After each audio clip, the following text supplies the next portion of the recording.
Hello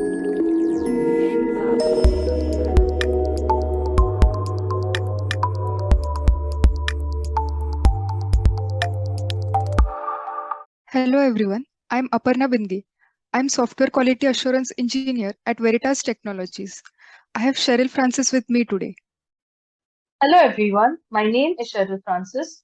I am working as a software quality assurance engineer with Veritas. So today we will be giving presentation on the topic testing resiliency and fault tolerance in containerized environment using chaos tools. The agenda of this session is as follows. First, we will look into the motivation behind choosing this topic. Second, what is chaos engineering and steps involved in chaos engineering. Then, which are the different available chaos tools in the market and chaos tools specific to containerized environment. Next, we will see the observations of chaos tools like Kube Monkey and Chaos Mesh in Kubernetes. Lastly, we will go through the advantages of using chaos tools in different environments. With the rise of microservices and distributed cloud architectures, web has grown increasingly complex. We all depend on these systems, yet failures have become much harder to predict. These failures lead to financial losses to businesses. So cost of downtime is becoming key performance predictor for many of them. One such survey from ITIC, that is Information Technology Intelligence Consulting 2020 Global Server Hardware Server OS Reliability Report stated that 98% of organizations said that single hour of downtime costs them more than $150,000, which is indeed huge amount. Certain vulnerabilities like buffer overflow problems are challenging to detect using traditional methods. So identifying such vulnerabilities is important to stop financial outages of business. Currently, businesses are emerging in cloud, and cloud is all about redundancy and fault tolerance. We don't have control on the infrastructure, as it changes according to our design, spinning compute nodes when needed and removing them when not needed. This constant change causes unexpected emergent behaviors. These are the behaviors that we can't always predict. So, there are challenges to retain the stability and reliability of applications in containerized environments like Kubernetes. Having said that, chaos engineering helps us overcome these challenges. It is a disciplined approach to test the capability of system under turbulent conditions. It was first started by Netflix in 2010 when they decided to move physical infrastructure to cloud. So in order to test the fault tolerance of system, they came up with a tool that is Chaos Monkey. It randomly disables production instances to ensure fault tolerance without customer impact. So basically, there are three steps involved in chaos engineering. First, we start by performing a hypothesis about how a system should behave when something goes wrong. Then we decide the smallest possible experiment and execute it in our system to understand the behavior.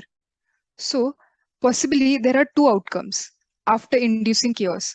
First, the system can show signs of failure. In that case, we need to fix it.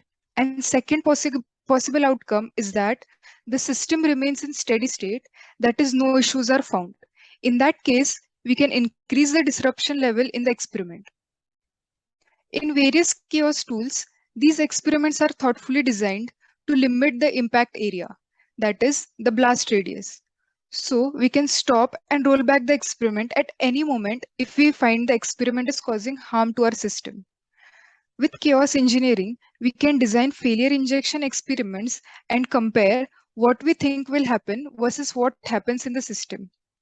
In highly complex large-scale system, it helps us to understand the reaction of various components to random events. Now, as stated by CEO of Gremlin, we can think of it as a vaccine which injects something harmful in order to build immunity in the system. Chaos engineering can be used in multiple environments like microservices, services, cloud instances, Dockers, containers, etc. To implement the concept of chaos engineering, we have many chaos tools available. most of them being open source. There is a wide variety seen depending on the experiments these tools perform, as well as the environments they support. Here are a few well-known chaos tools mentioned. The first one is Chaos Monkey. As we now know, it was developed by Netflix to test the resiliency of their own environment. It identifies the systems and randomly induces termination of pods. Later on, it became a part of Simian Army, which is a suite of various failure scenarios. Chaos Monkey was a jumpstart to chaos engineering. The next one is Kube Monkey. It is an implementation of Chaos Monkey configured in a Kubernetes cluster and when executed randomly terminates pods during time frames scheduled by the user. We have Chaos Mesh, a very powerful chaos tool which consists of a variety of failure types in different areas. Chaos Mesh comes with a dashboard which gives a better understanding of the chaos experiments being run. Gremlin is a very well-known chaos tool. It provides a framework to run a wide variety of attacks. It works on any Linux-based cloud platform.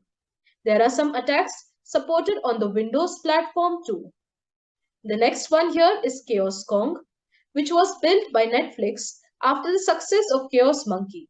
It works on AWS by killing an entire AWS region. The last one here is Litmus Chaos, an open source chaos engineering platform. It helps in identifying several weaknesses in containerized environments, especially Kubernetes, as well as identifying many potential outages that could happen. It is useful for developers, CI/CD pipeline builders, and site reliability engineering. There are several well-known organizations who use these tools in their system. They help them to evaluate reliability, stability, availability, as well as fault tolerance capabilities of their own systems, and hence can be well prepared if any such event occurs in future. Now let's talk about containers, a very popular technology today. It acts like packages that contain all necessary components for an application to run in any kind of environment. Due to the increase in the utilization of this technology, there are some factors such as resiliency, fault tolerance that have to be tested beforehand. Availability is another factor that is very important. In cloud, there is no 100% uptime guarantee provided, which can put the availability of different services, applications present on it at risk. The experiments present in chaos tools help to assess such capabilities. Along with this, chaos tool also help in injecting failures at various levels in the infrastructure. If the experiments run by chaos tool disrupts the system, how well the system reacts to it as well as how it recovers itself can also be evaluated. There are some chaos tools that are designed specifically for containerized environments like Chaos Mesh, Chaos Toolkit, Kube Monkey, etc. Container orchestration tools like Kubernetes are integrated with CSI, that is Container Storage Interface, to utilize the underlying storage. Coming to the implementation, this is a diagrammatic representation of a Kubernetes cluster where CSI, some applications, and chaos tools are configured. Here we have a control plane which has a master node. We can also see a compute plane which consists of the worker nodes. There are a number of pods deployed on the worker nodes. CSI is also configured here. We can see chaos tools like Kube Monkey and Chaos Mesh deployed as pods on the worker nodes. Along with it, other applications like Nginx, MySQL, Postgres can also be seen. Now, let's talk about the first tool, Kube Monkey.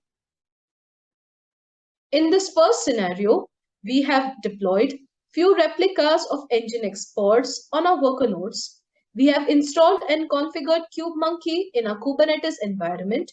We have set configuration parameters such as start R, end R, etc. for Kube Monkey. In this case, it runs for an hour and the target is Nginx. The first picture shows the state of pods before the execution of Kube Monkey. Next, we have Kube Monkey logs. This shows the schedule being prepared for termination. We can also see which pod it is going to terminate. We have also listed the pods after the run. As you can see, there are new Nginx pods being deployed after the old ones were terminated by Kube Monkey. This shows that if in any case a pod randomly terminates, a new one will be up and running. In the second scenario, we have configured MySQL pods on worker nodes. In the MySQL database, we have also created some tables. Then we have configured KubeMonkey to run for an hour. Here we have displayed the tables present in the database before KubeMonkey is run. There are logs present which shows the schedule being prepared and pod termination taking place. As soon as pod termination occurs, an error code is displayed. If we check after the execution of KubeMonkey, a new pod is created and the tables can be seen. Hence, we can conclude that data integrity is also achieved. Now let's have a look at another tool, that is Chaos Mesh. Chaos Mesh is an open source cloud native chaos engineering platform.